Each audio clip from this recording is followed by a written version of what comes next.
Niran, how much time are you giving? So unmute first. Hey, everybody.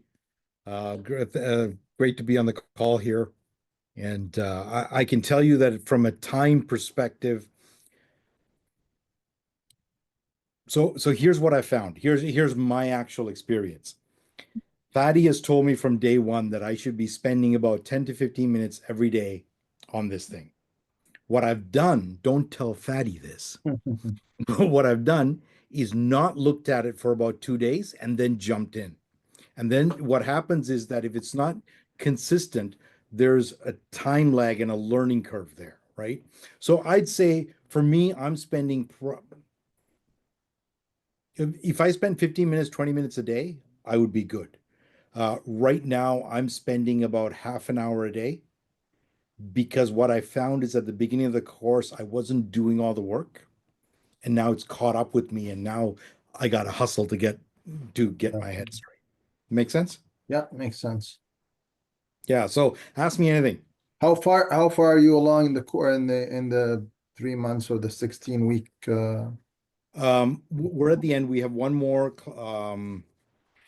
the last class left, I believe. but you're still doing the paper trading?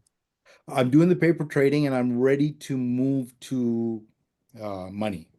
Okay, So I will make that transition this week.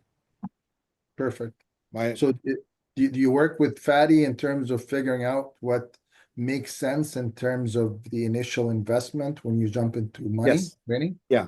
And it changes from person to person, right? Yeah, of course. Yeah.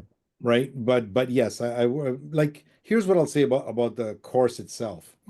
When I started it, like I consider myself a pretty smart guy. I run, I'm an expert in real estate investing. I buy apartment buildings, houses, and I'll do a lot of stuff there. So when I walked into this course, I thought, how hard could it be? Mhm. And I walked in with a high level of confidence and excitement. Then, as we went through the first 2 weeks, my confidence plummeted because I realized what I did not know. And one of the things that I had to get over is the learning curve when it came to the vocabulary, Mm. right?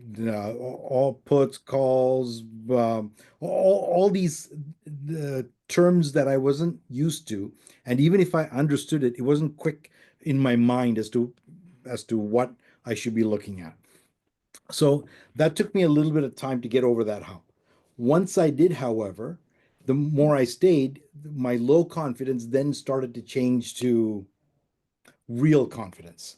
Because it's confidence not based on my ego or what I'm bringing or my history, but it's based on, hey, here's what I've learned, here's what I know, here's what I don't know, and here's where I need to get stronger at.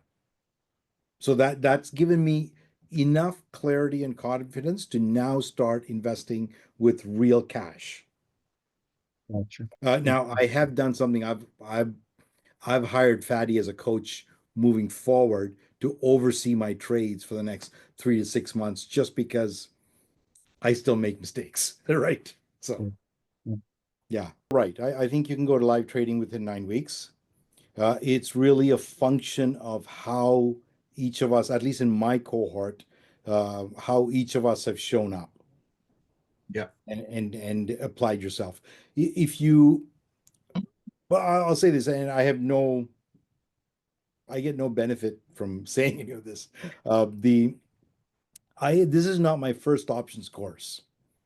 I took a few other ones, and what I found when I left it was that I left the other ones feeling confused and feeling scared, and my confidence was not there. And it was like information overwhelm, and it felt like the courses were set up in order to sell me more stuff at the end.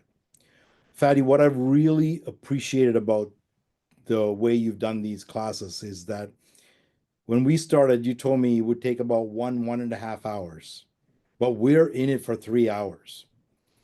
And it takes a certain set of discipline on our side to stay engaged.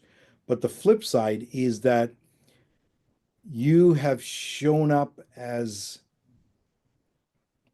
being so committed to the outcome that each of us produce, that it shows up in the way you teach. So you don't push us to get into live trading. You do push us in the class to do our homework and be on the ball and stay engaged. You do that. Yeah. So just tell everybody what two things that you liked about the course, and then maybe one thing that you maybe did not like that much. Well, here's what I found. Mm.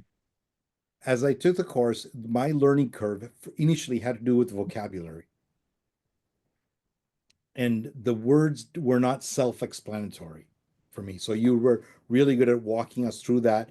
And you kept coming back to, what does this mean? What does that mean? Because it was the repetition that got me in the game. So there's a vocabulary and a language, a Yeah, lexicon. and I tell you once or twice, and then I don't tell you a third time. I ask you because Yes. I'm trying to engage your brain and people are very uncomfortable. The first 4 weeks are not that easy because I put you in it's not that I put you, but it just I know that people learn by being quizzed. Like if I tell you something 10 times and it's so Chinese in terms of how foreign it is, it's not going to register before I tell you, okay, how much premium did you get? And you're completely confused the first 3-4 times, but then you get it 5 and 6 and 7. Right. The other thing that the course taught me is how to navigate the IBKR platform. It's not an easy thing to it's not user friendly. At least that was my experience of it. And so you really helped me set that up in the way that it needed to be set up and helped me and understand and see my way through that platform. I mean, initially when I was paper trading, I was making all kinds of mistakes on it because I had a setting incorrect on the platform, right? Yeah.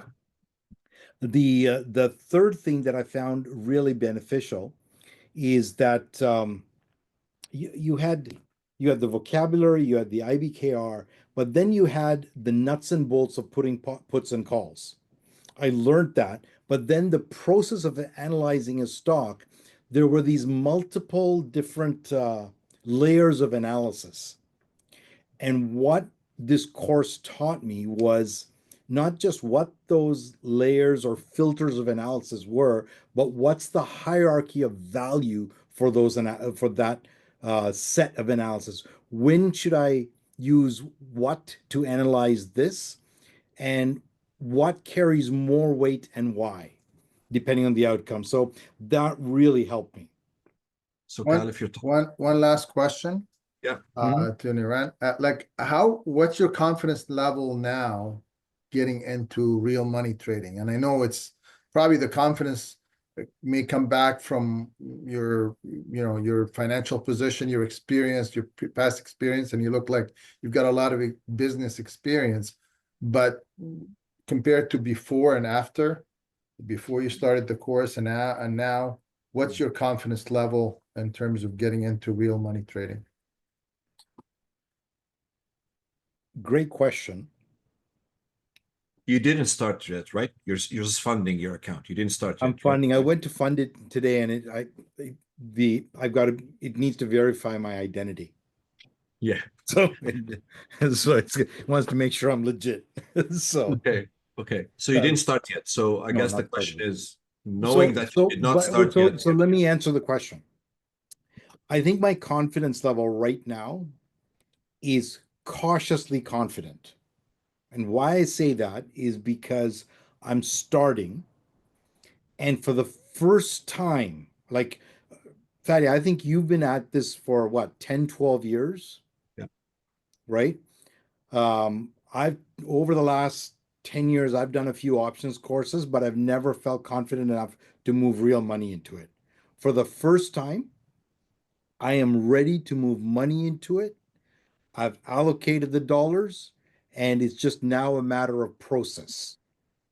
So I'm ready to execute on it. So the confidence level is enough for me to risk real capital and to make real money in it. Right. So I almost feel like, I buy apartment buildings and houses, but I remember about 18 years ago when I bought my first house. And I remember putting in the offer on a house and I think I invested $20,000 or $25,000 for this house. And I remember just feeling just confident enough to buy the house, but that's all.